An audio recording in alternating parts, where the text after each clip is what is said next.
Oi, pessoal. Meu nome é Natália Leoni Marco.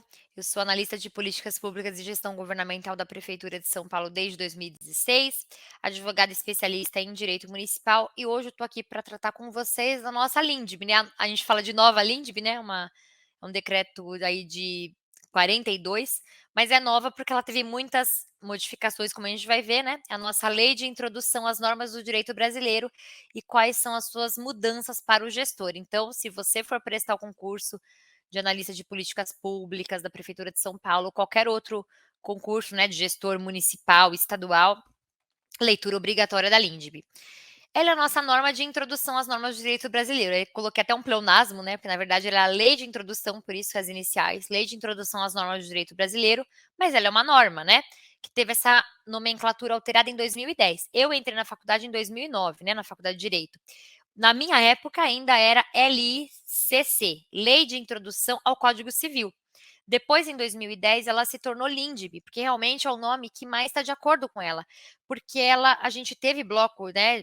Se o seu concurso pede direito civil, a gente tem bloco próprio gravado aqui no GETUSP, mas o direito civil, né, rege as nossas relações civis, né? Nascimento, casamento, assinatura de contratos, guarda de filhos, sucessão. Então, essas normas vêm lá no Código Civil. Só que a LINDB, ela é uma norma, vocês vão ver, tão importante que ela não regula, não ajuda só a regular o Código Civil. Ela regula as normas do direito brasileiro, que nem de longe se restringem só ao Código Civil. Por isso que em 2010 teve essa mudança, né? Justamente porque ela é uma norma, como eu coloquei aí, de sobredireito. O que é uma norma de sobredireito, como os doutrinadores de direito civil falam? Ela guia as demais. Vocês vão ver que a LINDB, ela traz previsões desde sucessão, competência, até as previsões do gestor público, que são as que nos interessam, né? Eu deixo aí o link para vocês do Planalto, de novo, onde vocês vão ter a legislação atualizada, o link para o decreto-lei, né, 4657, que é a LINDB, ela tem 30 artigos que valem, claro, a leitura integral, mas se você está prestando o concurso de gestor, por exemplo, principal, o artigos 20 a 30, que foi o que a lei de 2018 aí incluiu. Bom, então nós tínhamos lá a LINDB, bonitinha, desde 42, né, com o antigo nome. Veio a Lei 13.655 em 2018 e promoveu as profundas alterações no direito brasileiro, ao inserir 10 novos artigos na LINDB, que os artigos que a gente são, né, os artigos que a gente vai se ater aqui na nossa exposição. Depois, em 2019, o decreto 9.830, ele regulamentou os artigos 20 a 30 da LINDB. Então, não é que ele regulamenta a LINDB inteira, ele regulamenta esses novos artigos inseridos pela lei de 2018, que eu também deixo o link para vocês olharem com calma em casa. Eu vou passear do artigo 1 ao 19, artigo 1º, né, ao 19, muito rapidamente, porque não é o nosso foco da aula, né? Se o edital pede mudanças para o gestor, ele quer o artigo 20 ao 30, mas só para vocês não ficarem boiando no que é a LINDB. No artigo 1º ao 6º, a gente tem normas gerais de aplicações das leis. Então, ela fala, por exemplo, que salvo disposição contrária, a lei começa a vigorar em todo o país 45 dias depois de oficialmente publicada, que é aquele período que a gente chama de vacatio legis, né? Quando a lei ainda não começou a ter sua vigência, né, no território nacional, normalmente a lei fala, essa lei entra em vigor a partir da data da sua publicação. Se ela não falar nada, é 45 dias depois. Então, veja que a LINDB, ela traz, como eu falei, regras gerais, não são só para o direito civil, né, são normas para o direito brasileiro mesmo. Depois, nos artigos 7º a 9º, a gente tem regras sobre domicílio, trouxe um exemplo aí para vocês, para ilustrar para vocês, né? Realizando-se o casamento no Brasil, será aplicada a lei brasileira quanto aos impedimentos, dirimendos e as formalidades da celebração. Depois, nos artigos 10 a 19, antes de chegar no que realmente interessa, nós temos regras sobre sucessão e competência. Então, por exemplo, sucessão de bens de estrangeiros situados no país será regulada pela lei brasileira em benefício do cônjuge ou dos filhos brasileiros ou de quem os represente, sempre que não lhe seja mais favorável a lei pessoal do decujus, né, que é aquele que faleceu. Ou então no artigo 12, é competente a autoridade judiciária brasileira quando for o réu domiciliado no Brasil ou aqui tiver de ser cumprida a obrigação. Então vejam que quando a gente traz esses artigos, né, até o 19 principalmente, são normas que não se restringem ao direito civil, se restringem a todas as normas do direito brasileiro. Eu posso aplicar a LINDB numa norma de direito administrativo, numa norma de direito agrário, urbanístico, qualquer qualquer tipo de norma, né, não se restringe às relações civis. Por isso que teve essa mudança de nomenclatura em 2010, né, para se adequar mais à realidade da LINDB. Né, do que ela veio ao mundo? Ela veio ao mundo para regular as normas do direito brasileiro, ficava uma nomenclatura muito fechada ficar LICC, não tinha nem porquê, né.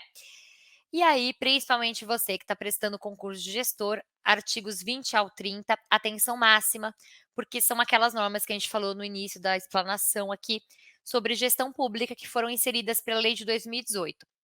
Para você que sentiu que a aula você não sanou todas as suas dúvidas, que você ainda tem dúvidas, claro, eu estou sempre disponível, tá? As dúvidas que vocês mandam pelo Getusp eu recebo, também estou disponível pelo Instagram, @marconatalia, com TH. Estou sempre disponível em lives que o Getusp me chamar. Mas se você, mesmo com tudo isso, sentir que ainda não está bem na matéria, eu deixo aí um link do Dizer o Direito, né? Dizer o Direito que salva a gente, principalmente da área jurídica, que é um site feito pelo professor Márcio André Cavalcante, ele é juiz federal.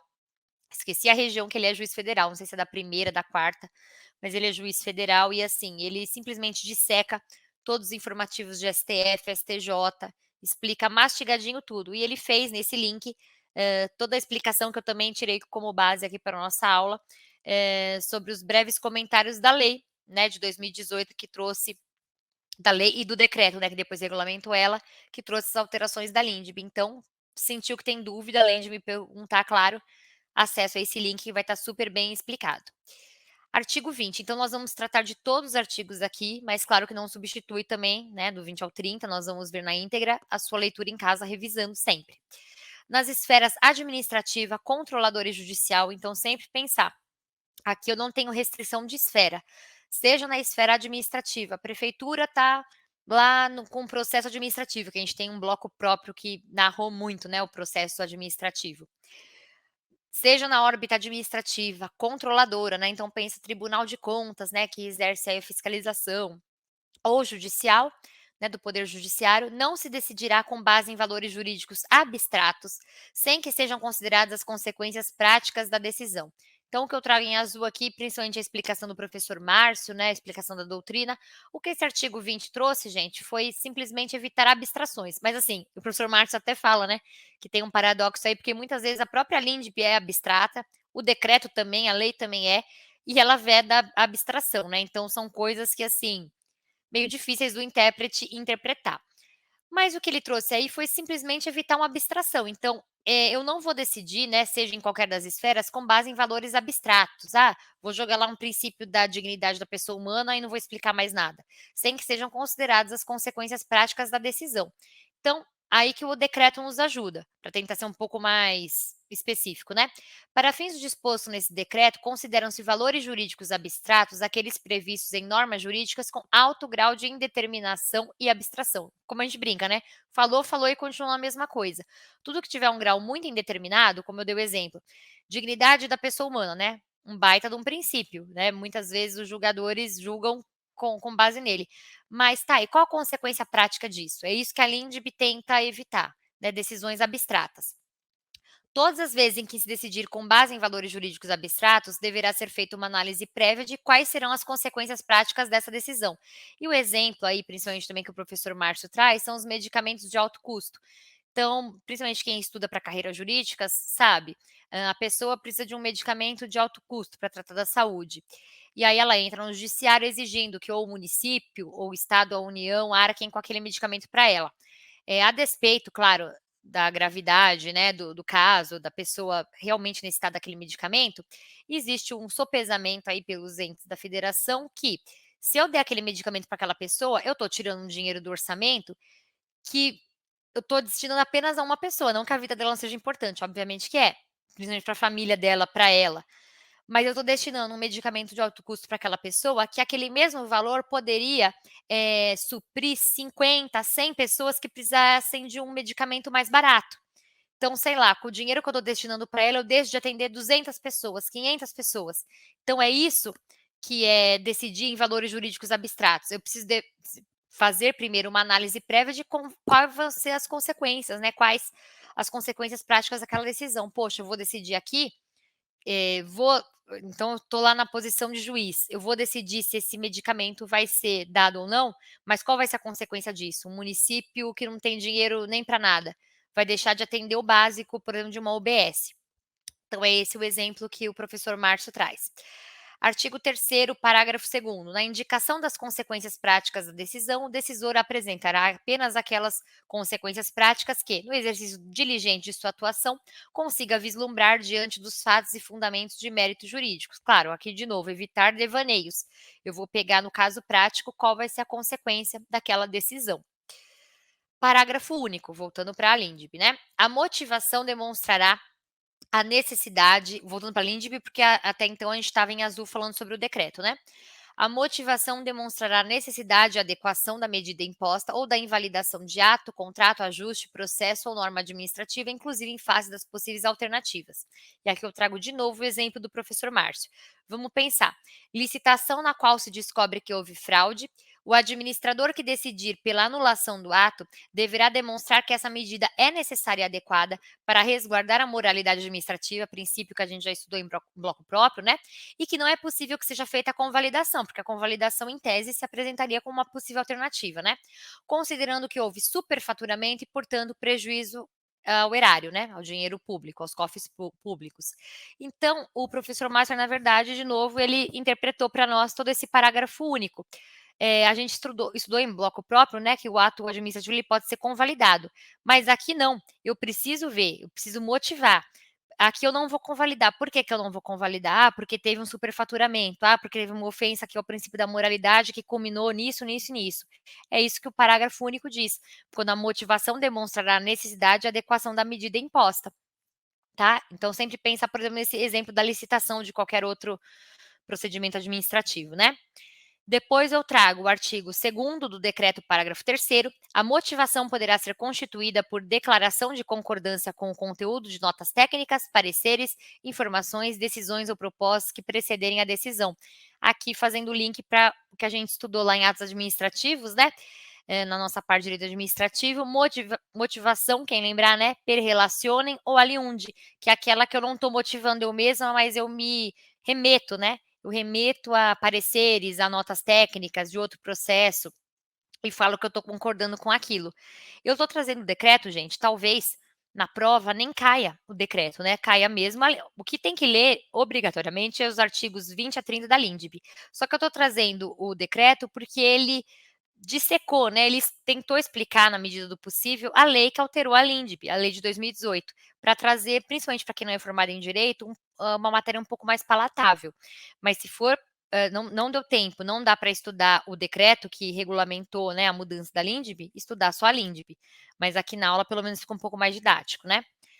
Artigo 21. A decisão que nas esferas, de novo, sempre quando for esfera são as três, tá? Administrativa, controladora ou judicial decretará invalidação de ato, contrato, ajuste, processo ou norma administrativa, deverá indicar de modo expresso suas consequências jurídicas e administrativas. De novo, evitar devaneios, né? Falar, tá bom, invalidei aqui, qual vai ser a consequência prática disso tudo? A decisão a que se refere o caput desse artigo deverá, quando for o caso, indicar as condições para que a regularização ocorra de modo proporcional e equânime e sem prejuízo aos interesses gerais, não se podendo impor aos sujeitos atingidos ônus ou perdas que, em função das peculiaridades do caso, sejam anormais ou excessivos. Então, evitar, né, os devaneios, né, colocar as decisões práticas, né, quais vão ser as consequências práticas, e evitar que as pessoas tenham, os envolvidos, né, tenham ônus excessivos ou então ônus ao interesse público, que é o principal de todos. Artigo 22, artigo assim, nossa, não deu tempo nem de estudar 20 a 30, mas vou para a prova de APPGG. Lê o artigo 22, porque é uma grande aposta minha, né, para outros concursos também, mas principalmente APPGG e gestor de modo geral. Na interpretação de normas sobre gestão pública, serão considerados os obstáculos e as dificuldades reais do gestor e as exigências das políticas públicas a seu cargo, sem prejuízo dos direitos dos administrados. Então, aqui, gente, o exemplinho em azul, ponderar as reais dificuldades daquele, vamos trazer para a realidade municipal, né, daquele município, levando em conta as especificidades da gestão pública. Então, o professor Márcio até dá exemplo, tem até o dia tal para prestar contas, não prestou, porque teve um problema lá com o contador. Aqui em São Paulo, claro, isso vai ser mais difícil acontecer porque é gigante, mas pensa um município pequeno do interior. Eu dependia para atender uma requisição lá no prazo de um laudo do engenheiro. O único engenheiro da cidade tirou férias, não tem outro na prefeitura, para uma vaga o concurso, né? Então é isso que o artigo 22 fala. Quando eu for interpretar as normas de gestão pública, eu preciso considerar as dificuldades reais do gestor, o que ele está enfrentando lá na prática. Então perceba que essa modificação, né, em 2018, que trouxe esses artigos para a LINDB, foi justamente para tentar proteger, né, não passar a mão na cabeça, mas proteger o gestor contra algumas aberrações que aconteciam, né? De eu tratar, sei lá, o município de São Paulo, que é gigante, como um município pequeno do interior, sem ver qual é a realidade daquele local, né? Em decisão sobre regularidade de conduta ou validade de ato, contrato, ajuste, processo, norma, serão consideradas as circunstâncias práticas que houverem imposto, limitado ou condicionado a ação do agente. Então, lembrar sempre que a LINDB está trazendo muitas essas palavrinhas, né? Consequências, circunstâncias práticas. Então, de novo, evitar só abstrações. Na aplicação de sanções, serão considerados a natureza e a gravidade da infração cometida, os danos que dela provierem para a administração pública, as circunstâncias agravantes ou atenuantes e os antecedentes do agente. E aí eu coloquei link com a 8989, porque se o seu concurso pede o Estatuto dos Funcionários, né, Públicos de São Paulo, o Estatuto do Servidor, fazer o link com a 8989, que também prevê a mesma coisa, né? Quando eu for lá aplicar uma sanção, então, por exemplo, tem um processo disciplinar, eu preciso observar tudo isso, né? Os agravantes, atenuantes, a conduta daquela pessoa. Se o seu concurso não pedir, foi só uma observação a mais. As sanções aplicadas ao agente serão levadas em conta na dosimetria das demais sanções da mesma natureza e relativas ao mesmo fato. Depois, indo para o artigo 23, a decisão em ambas as esferas, né, a gente já sabe quais são, que estabelecer interpretação ou orientação nova sobre norma de conteúdo indeterminado, de novo aqueles conceitos meio abertos, impondo um novo dever, um novo condicionamento de direito, deverá prever regime de transição, quando indispensável para que o novo dever ou condicionamento de direito seja cumprido de modo proporcional, equânime e eficiente, sem prejuízo aos interesses gerais. Então, não é que é obrigatório sempre ter um regime de transição, né? Quando eu tenho uma nova interpretação, né, que vai mudar radicalmente a anterior, mas é desejável. Quando que vai acontecer? Quando indispensável para que o novo dever ou condicionamento seja cumprido de forma razoável, né? Então, em nome também da segurança jurídica, do princípio da confiança, do que as pessoas legitimamente esperam, eu ter esse regime de transição entre um regime e outro, né? 24. A revisão nas esferas, né, administrativa, controladora ou judicial, quanto à validade de ato, contrato, ajuste, processo ou norma administrativa, cuja produção já se houver completado, levará em conta as orientações gerais da época, tá, que foi feito, sendo vedado que, com base em mudança posterior de orientação geral, se declarem inválidas situações plenamente constituídas, também em nome da segurança jurídica, né, gente? Uma situação já está plenamente constituída, eu vou, né, interpretá-la, eu vou ver a validade dela de acordo com as normas da época, não com as normas novas, né? Consideram-se orientações gerais as interpretações e especificações contidas em atos públicos de caráter geral ou em jurisprudência judicial ou administrativa majoritária e ainda as adotadas por prática administrativa reiterada e de amplo conhecimento público. De novo, trago a observação do professor Márcio, né? A LINDB tenta às vezes especificar o decreto também, deixar uma coisa um pouco mais palatável, mas continua com conceitos vagos, né? O que são orientações gerais? É simples para a prova, a gente vai decorar esse parágrafo único, né? Alguma alternativa nesse sentido, mas continua com um sentido muito aberto. Então, não tem nem muito o que a gente falar aqui.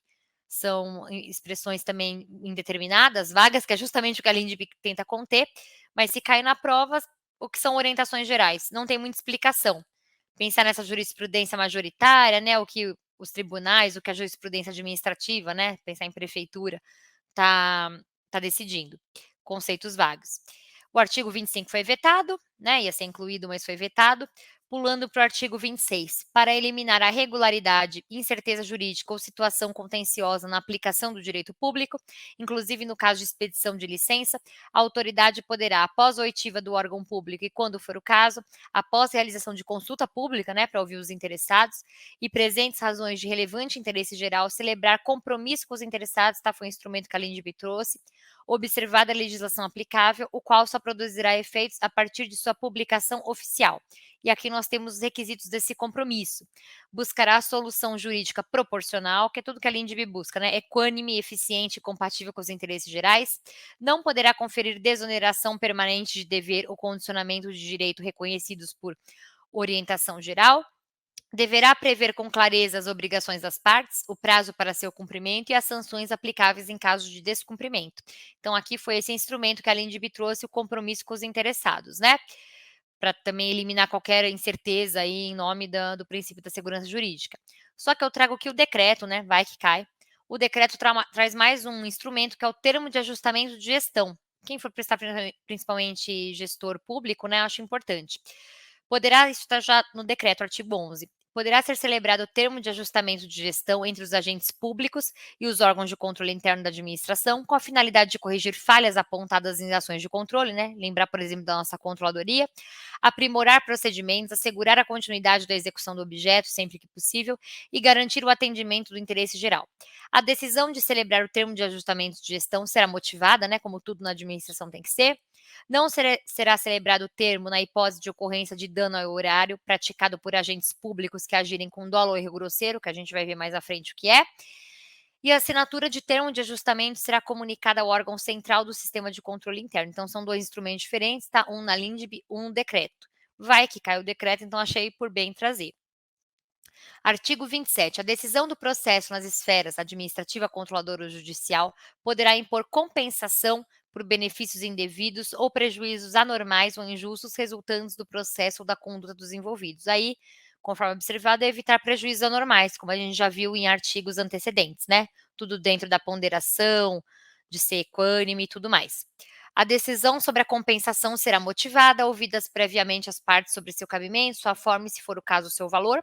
Para prevenir ou regular a compensação, poderá ser celebrado compromisso processual entre os envolvidos. Então, viu a palavrinha compromisso, tem uma grande chance da alternativa ser verdadeira, porque a LINDB se preocupou muito com isso, né, com a consensualidade. Aqui um artigo importante também, principalmente para a prova de gestor. O agente público responderá pessoalmente, então quando vai poder ser dada, né, a responsabilização pessoal do agente público por suas decisões ou opiniões técnicas, em dois casos, dolo ou erro grosseiro. O que é o dolo, gente? Primeiro, né, para que surgiu tudo isso? Para maior segurança ao agente no desempenho das suas funções. A gente vai ver numa questão que eu vou trazer aqui para a gente treinar, a incerteza, o grau de incerteza antes da LINDB ser modificada que viviam os agentes públicos, né? Poxa, eu vou tomar uma decisão aqui, se eu fizer alguma besteira, posso ser responsabilizado pelo órgão de controle, meu Deus, e as consequências disso? Então, para dar uma maior segurança, quando que o agente é pessoalmente responsabilizado? Em caso de dolo ou erro grosseiro. Dolo é aquela vontade manifesta, dirigida, né, de causar prejuízo ao erário, de desviar dinheiro, de diversas possibilidades, que ele pode ser direto ou eventual. Direto é quando eu estou com aquela vontade dirigida, manifesta, ou eventual quando eu taco dane-se, né? Ah, aqui pode dar algum problema, mas eu vou assumir o risco. É quando você assume o risco. E o erro grosseiro é a culpa grave, aquela culpa assim, bem grave mesmo. Está excluída a culpa leve e a culpa média, vamos dizer assim, né? É aquela culpa assim que seria inexcusável. Você poderia agir de outro jeito e não agiu. Uma imperícia, uma imprudência, uma negligência graves mesmo, tá? Esse é o erro grosseiro. E aqui o decreto tenta falar o que seria o erro grosseiro, né? Considera erro grosseiro aquele manifesto, evidente e inexcusável, né? Aquela palavra que eu usei aqui anteriormente, praticado com culpa grave, caracterizado por ação ou omissão com elevado grau de negligência, imprudência ou imperícia. Então não basta um grau mediano, né, que o homem médio cometeria. Não, tem que ser muito assim exacerbado. Não será configurado dolo ou erro grosseiro do agente se não restar comprovada nos autos do processo de responsabilização situação ou circunstância fática capaz de caracterizar o dolo ou erro grosseiro. Então, perceba que aqui não existe a responsabilidade objetiva. Aqui é uma responsabilidade subjetiva. Eu preciso averiguar se o agente agiu com dolo ou com culpa grave, né? Com esse erro grosseiro, né? Um mero nexo de causalidade entre a conduta e o resultado danoso, é isso que eu acabei de falar, não implica responsabilização, exceto se comprovado o dolo ou erro grosseiro do agente público. Porque se fosse uma responsabilidade objetiva, o simples nexo de causalidade, né, que é aquele liame, aquela ligação entre a conduta da pessoa, do agente e o resultado, já responsabilizaria ele. A complexidade da matéria e das atribuições exercidas pelo agente serão consideradas em eventual responsabilização do agente público. Então, vai ser medido, né, a complexidade daquela matéria e das atribuições do agente. Quanto maior a responsabilidade dele, claro, maior a chance de acontecer alguma coisa errada e mais diligente também ele tem que ser, né? O montante do dano ao horário, ainda que expressivo, não poderá por si só ser elemento, né, para caracterizar o erro grosseiro ou dolo. A responsabilização pela opinião técnica não se estende de forma automática ao decisor que a adotou como fundamento de decidir, a gente vai ver sobre parecer mais à frente, e somente se configurará se estiverem presentes elementos suficientes para o decisor aferir o dolo ou erro grosseiro da opinião técnica ou se houver conluio entre os agentes, né? Que aí o conluio realmente mostra que quer causa dano à administração, né?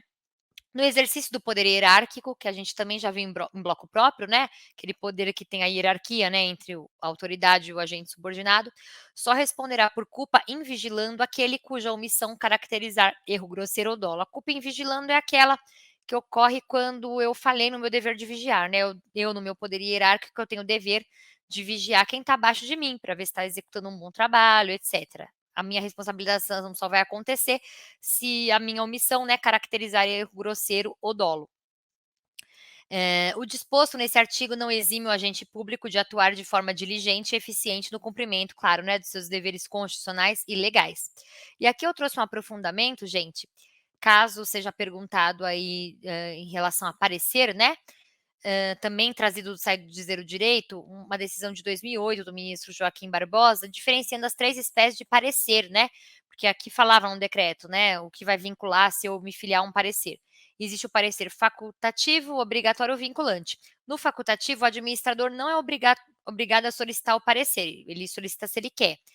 E aí o parecerista ele pode ser responsabilizado se ficar configurada a existência de culpa ao erro grosseiro, né? Tanto é que ele é facultativo que o administrador pode discordar do que o parecerista colocou. No obrigatório, o administrador é obrigado a solicitar o parecer do órgão, tá? Mas também pode discordar da conclusão, ele só é obrigado a solicitar, mas ele pode discordar. E aqui o parecerista também pode ser responsabilizado em casos de culpa ou erro grosseiro. Já o parecer vinculante, o administrador é obrigado a solicitar o parecer e também a concordar. Ele não pode discordar da conclusão do parecerista. Aí aqui tem uma partilha, né, entre o que exarou o parecer e uma partilha aí de poder, né, o que exarou o parecer e o que solicitou. Logo, o parecerista responde solidariamente com o administrador pela prática do ato, não sendo necessário demonstrar culpa ou erro grosseiro. Claro, né, isso também numa visão um pouco pré-LINDB, né. Aqui na LINDB, para eu poder, como que fala, culpar alguém, teria que ter a culpa ou erro grosseiro, ou pelo menos falar que eles estavam em conluio aí, né. Mas eu trago, esse aprofundamento aqui do professor Márcio do Dizer o Direito. No artigo 29, em qualquer órgão ou poder, a edição de atos normativos por autoridade administrativa, salvo os de mera organização interna, poderá ser precedida de consulta pública, de novo aí a consensualidade, né, a consulta à população, para a manifestação de interessados, preferencialmente por meio eletrônico. A convocação contará a minuta do ato normativo e fixará o prazo e demais condições. E aqui o artigo 30, que eu acho mais importante, né, chegando ao fim da nossa LINDB. As autoridades públicas devem atuar para aumentar a segurança jurídica na aplicação das normas, inclusive por meio de regulamentos, súmulas administrativas e resposta a consultas. De novo, seguindo aquele princípio da segurança jurídica. Poxa, não sei o que eu vou aplicar aqui nesse caso concreto? Poxa, expede um regulamento, uma súmula, né? A própria Procuradoria do Município de São Paulo ela tem diversas súmulas, né, editadas que vinculam lá a administração, né? O entendimento para o parcelamento de solo vai ser esse. A mesma coisa, resposta a consultas que possam vincular, para a pessoa ter um mínimo de segurança jurídica do que ela pode esperar da administração, né? De todas as esferas, na verdade, né? Esferas administrativa, controladora e judicial. Os instrumentos previstos no capo desse artigo terão caráter vinculante em relação ao órgão ou entidade a que se destinam até a ulterior revisão, que é o que a gente falou, né? Justamente para vincular, para poder fazer aparecer a segurança jurídica. Essa foi a nossa exposição sobre a LINDB. De novo, eu acho que vale, depois da exposição, né, aqui oral da aula, uma leitura atenta em casa, ler a explicação do professor Márcio, que foi tudo aqui também tirado os exemplos, né, quando que vou ter uma decisão abstrata, quando que eu posso ter, quando que eu não posso, o que são valores aí indeterminados. Eu acho que vale muito a pena ler e, principalmente prova de gestor, focar nos artigos 20 a 30. Vamos para o nosso caminho concurso, que vocês tentam responder antes da gente dar a resolução aqui. Questão recente, ano 2022, Banca Vunesp, procurador da Assembleia Legislativa de São Paulo. Considere que o órgão de controle externo está apurando a legalidade de licitação realizada pela Assembleia Legislativa para viabilizar a contratação de sistema de busca de legislação. Na avaliação inicial da autoridade que conduz a investigação, embora não tenha se demonstrado dolo ou culpa dos agentes públicos ou comprovado prejuízo ao erário, a desobediência de algumas formalidades inerentes ao procedimento licitatório importa em violação aos princípios constitucionais da moralidade e da supremacia do interesse público, que a gente já estudou em bloco próprio, né? Motivo pelo qual o contrato deve ser cancelado.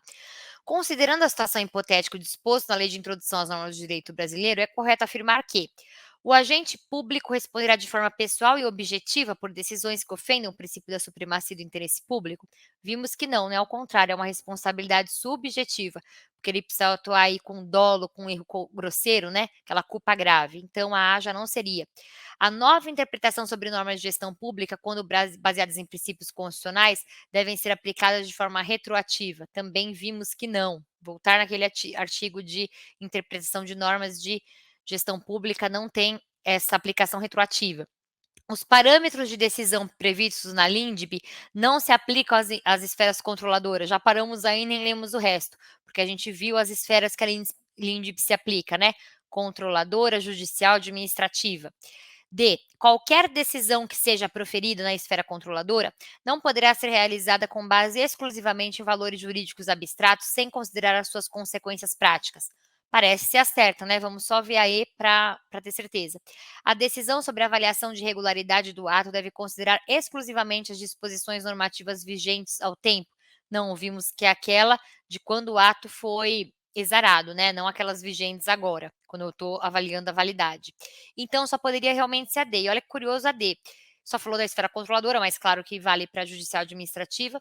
Quando a gente vê essa palavrinha qualquer decisão, também em concurso daquele medo de novo. Meu Deus, tudo tem uma exceção, ainda mais no direito. Acho que eu não vou nessa. E se a gente for pensar assim sempre, né? Normalmente a gente pensa assim, mas se a gente for pensar assim sempre, a gente dança numa alternativa como essa, porque realmente a LINDB não dá exceção. Qualquer decisão, ela não pode ser realizada com base exclusivamente em valores jurídicos abstratos. Você que estudou a LINDB, teria isso já em mente, né? Eu preciso considerar as consequências práticas. Lembrar lá do medicamento de alto custo, por isso que eu trouxe exemplos, para quando cair na prova você acabar lembrando. Então, nossa alternativa aqui mesmo era D. Essa questão que eu trago de uma prova de juiz, ai, Natália, meu Deus, juiz, mas vocês vão ver que também seria tranquila com o que eu vou explicar aqui. Ano de 2023 também da VUNESP, provavelmente, mesmo vendo a aula e parando aqui, vocês não iam conseguir saber fazer sozinhos, porque foi um assunto que eu não trouxe de propósito, trouxe para a gente poder explicar melhor na questão. Acho que ela caberia mais na questão do que na explicação. A questão fala: discutiu-se no contexto de elaboração da Lei 13.655 de 2018, que alterou a LINDB, que visava alterar o decreto tal, né, que é a nossa LINDB, a necessidade de medidas legislativas para enfrentar o fenômeno chamado de administração pública do medo, que se caracteriza. Aí vamos supor que você está fazendo a prova de gestor e aparece uma expressão como essa, administração pública do medo. Não é para ter medo, porque é uma questão que caiu em juiz e super fácil. Só do que eu vou falar aqui vocês saberiam responder. A administração pública do medo é uma expressão usada por doutrinadores. Aqui eu ouvi pela primeira vez pelo professor Carlos Ari Sandfeld, né, da FGV, que é justamente um conceito que tem muita ligação com o que ele chama também de apagão das canetas. O que seria o apagão das canetas da administração pública do medo? O gestor público, ele tem tanto medo de ser responsabilizado, principalmente na esfera aí controladora, né? Poxa, fez uma ação e o Tribunal de Contas vai lá ver se está tudo certo. Quantas vezes a gente não vê na mídia, né? Ah, o Tribunal de Contas está arguindo aí o município de São Paulo, né, a prefeitura, por que que fez essa licitação? Ah, por que que fez essa concessão aqui, essa PPP, esse negócio aqui de iluminação pública, essa revitalização do centro, enfim, está sempre muito em cima, né? Ministério Público, os órgãos de controle, de Tribunal de Contas e tudo mais. Então, isso fez surgir a administração pública do medo, que é mesmo eu sendo diligente, mesmo eu não sendo golpista, tá? Não vou cair naqueles casos de dolo, de erro grosseiro. Mesmo sendo uma pessoa diligente, uma pessoa honesta, eu tenho medo de agir. Porque um deslize que eu der, ainda que sem querer, eu poderia ser responsabilizada. Isso tem íntima ligação com o apagão das canetas, que é justamente assim: eu não vou assinar isso. Apagão das canetas é simplesmente paralisar. Eu não vou assinar, não vou tomar uma decisão, justamente porque eu prefiro não agir Então seria o melhor a omissão, eu não vou agir aqui, porque eu posso ser responsabilizada. Então, com essa explicação, né, que possivelmente você não conseguiria fazer, porque a gente não falou na hora da LINDB, estamos falando agora, você veria que as outras alternativas não tinha muito a ver, mas a C batia, pela situação em que o administrador passa a ter receio de agir e manejar com segurança as oportunidades de atuação, mesmo adotando cautelas e providências que busquem assegurar a melhor conduta diante do contexto enfrentado, por conta do incremento de possibilidades de que venha a ser responsabilizado ou condenado por órgãos e sistemas de controle. Seria o nosso gabarito. Então, veja, uma expressão que você poderia ver à primeira vista, mas agora, se cair, por exemplo, na prova de gestor ou em outra prova, você vai saber. Até numa eventual discursiva, nossa, o gestor te chamou, você faz parte do grupo de trabalho dele, ele te chamou porque ele está com receio aqui de agir. Vai agir ou não vai? Aí, claro, você vai levar seus conceitos de gestão governamental, de políticas públicas, mas enfim, ter sempre em mente essa ligação entre a administração pública do medo e apagão das canetas, né. Por isso que a LINDB também foi alterada justamente para conseguir apoiar esse gestor, não o gestor ímprobo, né, que a gente estuda lá o princípio da moralidade, mas o gestor que segue todas as cautelas e mesmo assim pode acontecer alguma coisa errada. Se ele não atuou com dolo, com culpa grave, ele em tese não seria responsabilizado, tá, ele foi diligente. Então é justamente para evitar essa administração pública do medo. Gente, então vale muito a pena a revisão da LINDB, ela pode garantir uns pontos a mais aí na prova, principalmente se o seu edital está pedindo ela agora e não pedir em concursos passados. É um grande indicativo de que ela vai cair, ela não estaria sendo pedida à toa, ainda mais se ela for pedida só em primeira fase, é a oportunidade que o examinador vai ter. Então, atenção máxima, letra fria de lei dos artigos 20 a 30, creio que não vai cair nada muito diferente disso, tá bom? Um abraço, eu vejo vocês na próxima.